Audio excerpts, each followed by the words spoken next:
Hello बच्चों, let's read the question. A pair of numbers is picked up randomly without replacement from the set 1 2 3 5 7 11 12 13 17 19.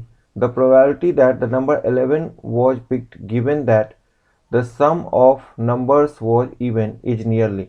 देखो यहाँ पे तुम्हारा सम जो है वो सम ऑफ द नंबर्स, जो पेयर हम नंबर सेलेक्ट कर रहे हैं वो इवन है, ये गिवन है. तो हमें प्रोबेबिलिटी क्या फाइंड करना है कि उनमें से जो हमने नंबर जो सेलेक्ट किया था उसमें से एक 11 था, है ना. इसका क्या प्रोबेबिलिटी. तो इसको करने के लिए सबसे पहले हम क्या करते हैं, इवेंट्स कंसीडर कर लेते हैं, है ना. जो गिवन है उसको भी एक इवेंट मान लेते हैं और जिसका प्रोबेबिलिटी फाइंड करना है ना उसको भी एक इवेंट मान लेते हैं. ठीक है, दैट मीन्स क्या, एक एक करके दोनों कर लेते हैं. The probability that the number 11 was picked. ठीक है, तो हम सिंपल ये मान लेते हैं कि ए is the event that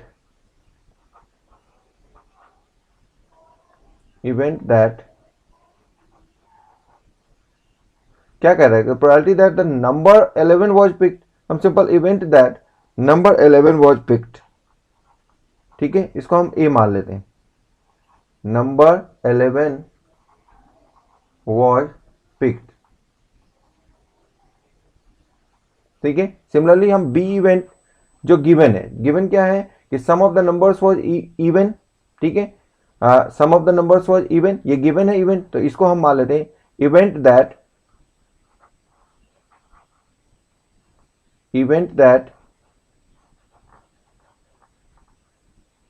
some of the numbers जो हम पेयर ऑफ नंबर सेलेक्ट कर रहे हैं ना, sum of the numbers was even. इसको हमने सेट बी मान लिया, बी एक इवेंट मान लिया. ठीक है, अब हम यहां पे सबसे पहले समझें कि आखिर एन ए का क्या मतलब है ना, या ए सेट में कौन कौन से एलिमेंट है, फिर हम एन ए कैलकुलेट कर लेंगे, है ना. ए को यदि हम सेट के फॉर्म में समझे तो एक कौन कौन ए में क्या क्या एलिमेंट होगा बच्चे. हमें क्या कह रहा है, ए में क्या है, probability that the number 11 was picked. ठीक है, दैट मीन्स हमें 11 पिक करना है इनमें से, है ना. सेट तो हमारे पास गिवन ही है, तो इसमें से 11 पिक करें. ये कितने तरीके से कर सकते हैं, तो एक तो 11 फिक्स हो गया. ठीक है, तो दैट मीन्स दो हमें सेलेक्ट करना है, पेयर ऑफ नंबर्स. तो सिंपल सी बात है, एक 11 होंगे. ठीक है, यहां पे ध्यान देना, यहां पे हमें क्या क्या हो सकता है नंबर्स. तो वो हो सकता है बच्चे 11 1, ये पेयर हो सकते हैं. ठीक है, 11 हमें लेना ही है, एक नंबर 11, एक नंबर 1 ले लिया. ठीक है, कॉमा दूसरा नंबर ये हो सकता है कि 11 2. ठीक है, ऐसे करके 11 3. ठीक है, और इस तरह से 11 5. ठीक है, इस तरह से 11 7. 11 नहीं आ सकता यहाँ पे बच्चे, क्योंकि हम रिप्लेस नहीं कर रहे हैं. तो 11 पहला नंबर यदि 11 आएगा तो बाकी नंबर इन 11 को छोड़ के कोई दूसरा आएगा, है ना. 11 12. और क्या आ सकता है, 11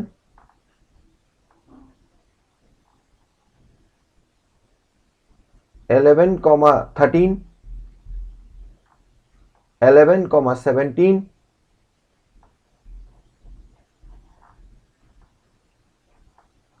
और 11 19. ठीक है, यही पॉसिबल आउटकम्स है जो हो सकते हैं. ठीक है, यहां पे हम ऑर्डर इंपॉर्टेंट नहीं समझे रहे. ठीक है ना, दैट मीन्स क्या, 11 1 और 1 11 एक ही बात है. ठीक है, हम यहाँ पे ऐसे भी समझ सकते हैं, हमें यहाँ पे इसी को ऐसे ही समझ रहे हैं कि हमें ऑर्डर इंपॉर्टेंट नहीं है. दैट मीन्स हम ये देख रहे हैं कि 11, चूंकि हमें यहाँ पे क्वेश्चन में the probability that the number 11 was picked. ठीक है, दैट मीन्स क्या, 11 हमें लेना ही था यहाँ पे, तो 11 एक हमने ले लिया. बाकी जो पॉसिबल हो सकते हैं 11 1, 11 2, 11 3, 11 5, 11 7, 11 12, 11 13, 11 17 और 11 19, यही पॉसिबल हो सकते हैं. तो ये तुम्हारा ए सेट हो गया. और बी सेट यदि हम लिखें तो बी सेट क्या क्या हो सकता है बच्चे. तो बी सेट में बच्चे क्या है कि sum of the numbers was even. तो इवन कब हो सकते हैं सम, जब या तो दोनों इवन हो या दोनों ऑड हो.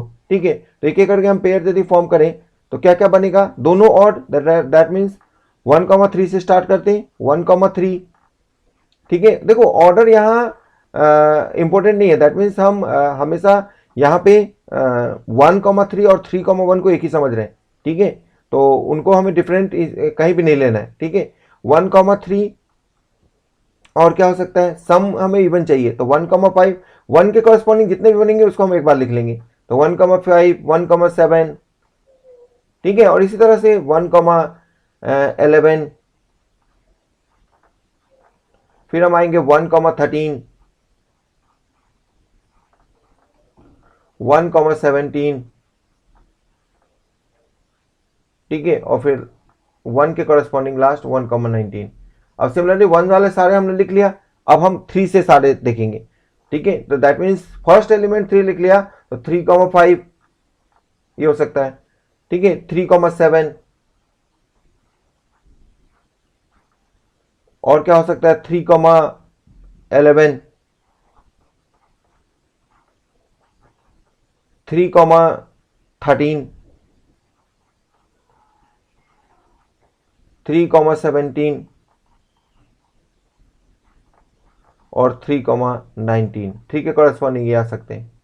देखो इसमें 3,1 नहीं लिखना है ना, हमेशा असेंडिंग ऑर्डर में लिखोगे तो ये एक ही बार काउंट हो गया ना। 1,3, 1 से स्टार्टिंग वाला सारा हमने लिख लिया, अब 3 से स्टार्टिंग वाला लिखेंगे तो हमेशा असेंडिंग ऑर्डर में ही लिखेंगे। तो जब हम असेंडिंग ऑर्डर में ही केवल लिखेंगे ना तो एक ही ग्रुप फॉर्म होंगे। ठीक है, तो सारे नंबर जो है असेंडिंग ऑर्डर में ही हम यहाँ पे लिखेंगे।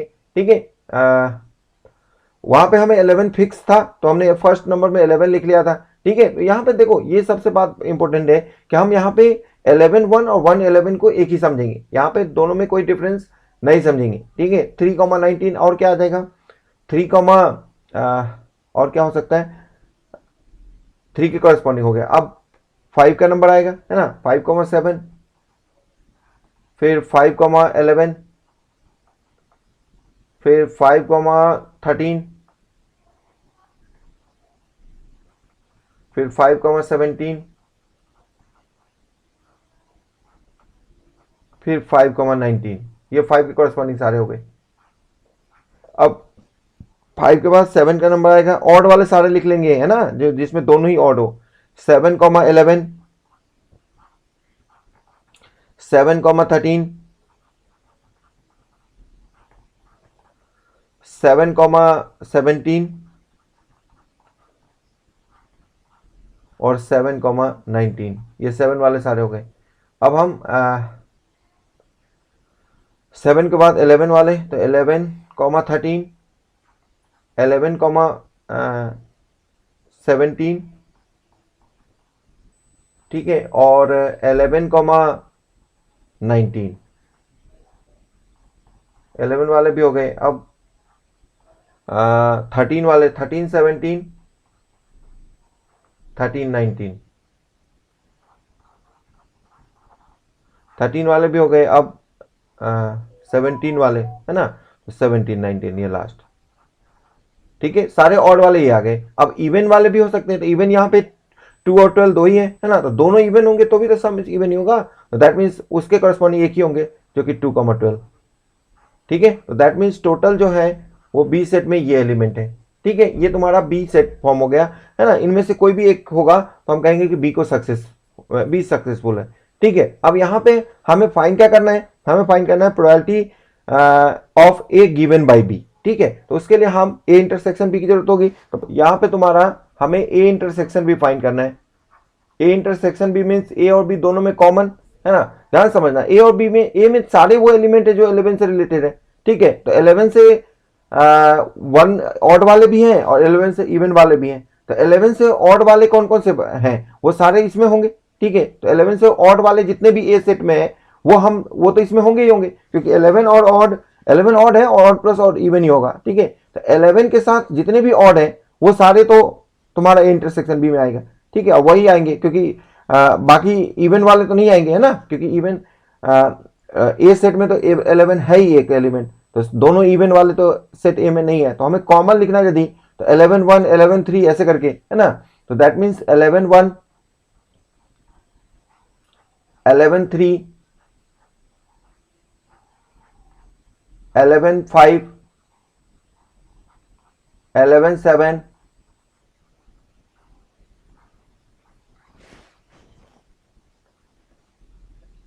11 13, 11 17 और 11 19, 11 13, 11 17 और 11 19। ठीक है, ये तुम्हारा ए इंटरसेक्शन भी आ गया। ठीक है, अब हमें फाइन क्या करना है उस पर आ जाते हैं। फाइन हमें क्या करना है, the probability that the number 11 was picked, that means A हमें का प्रोबेबिलिटी फाइन करना है जहां बी गिवन है। तो हमें फाइन क्या करना है, probability of A given by B. ठीक है, तो दैट मींस ये हो जाएगा तुम्हारा n A intersection B by n B. ये तो बेसिक फॉर्मूला है, n A given by B का मतलब यही होता है। तो एन ए इंटरसेक्शन बी यहाँ पे कितने हैं, 3 3 6 1 7, 7 एलिमेंट्स है एन ए इंटरसेक्शन बी में। और एन बी में कितने एलिमेंट्स है, तो देखो सिंपल सी बात है, यहां पे हमने इतना बड़ा सेट लिखा है बस समझने के लिए। इसको हम कैसे काउंट कर सकते हैं, सिंपल टोटल ऑड कितने हैं। ठीक है, टोटल ऑड कितने, 1 3 5 7, 1 3 5 7 4 हो गए, और 11 एक हो गया तो 5, 13 एक हो गया तो 6, 17 और 19, तो 7 और 8 टोटल ऑड नंबर है ना। 8 में से 2 कितने तरीके से हम सेलेक्ट कर सकते हैं, तो 8C2।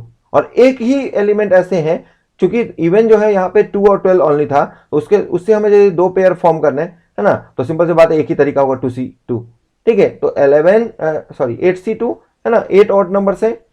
ठीक है, 8 ऑड नंबर है, तो 8C2 और प्लस 2। तो एन बी काउंट करने के लिए हमने समझने के लिए ऐसे लिखा था, बाकी तुम 8C2 भी काउंट करोगे, 8C2 प्लस 2C2, तो वो भी यही आएगा। एक बार वेरीफाई कर लेते हैं, ठीक है, दोनों जगह से। तो उसको करने के लिए हमें यहाँ पे